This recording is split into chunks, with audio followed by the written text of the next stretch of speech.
नमस्कार, मी डी.टी. आंबेगावे, मुख्य संपादक सत्य पोलीस टाइम्स। सामान्य जनतेचा आवाज बुलंद करण्यासाठी सत्य पोलीस टाइम्स या चॅनेलला आत्ताच सबस्क्राइब करा। महाराष्ट्र विधानसभेच्या निवडणुकीसाठी 20 नोव्हेंबर रोजी मतदान पार पडलंय, तर 23 तारखेला विधानसभा निवडणुकीचा निकाल जाहीर होणार आहे। मात्र निकालाआधीच राज्यात अमित सरकार स्थापन करू असा दावा महाविकास आघाडी आणि महायुतीकडून केला जात आहे।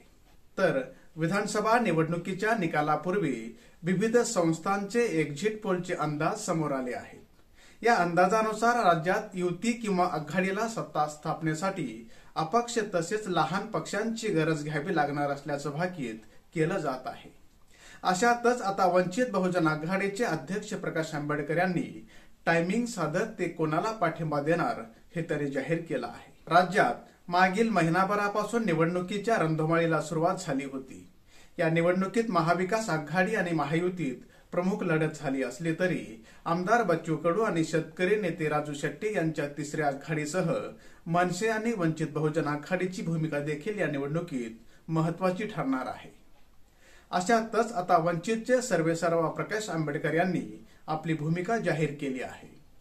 आंबेडकर यांनी एक्सवर एक पोस्ट करत आपली भूमिका त्या ठिकाणी स्पष्ट केली आहे। त्यांनी या पोस्टमध्ये लिहिलं आहे की जर उद्या महाराष्ट्रात सरकार स्थापन करण्यासाठी वंचित बहुजन आघाडीला कोणत्याही पक्षाला किंवा आघाडीला पाठिंबा देण्यासाठी संख्याबळ मिळाले तर आम्ही जो कोणी सरकार बनवू शकतो त्याच्यासोबत राहण्याचा निर्णय घेऊ, आम्ही सत्ता निवडू, असं प्रकाश आंबेडकर यांनी एक्स अकाउंटवर म्हटलं आहे। त्यामुळे प्रकाश आंबेडकर यांनी ट्विट करत ते आगामी सरकार कोणाचंही असलं तरी ते सत्तेत असणार याचा संकेत त्यांनी दिला आहे।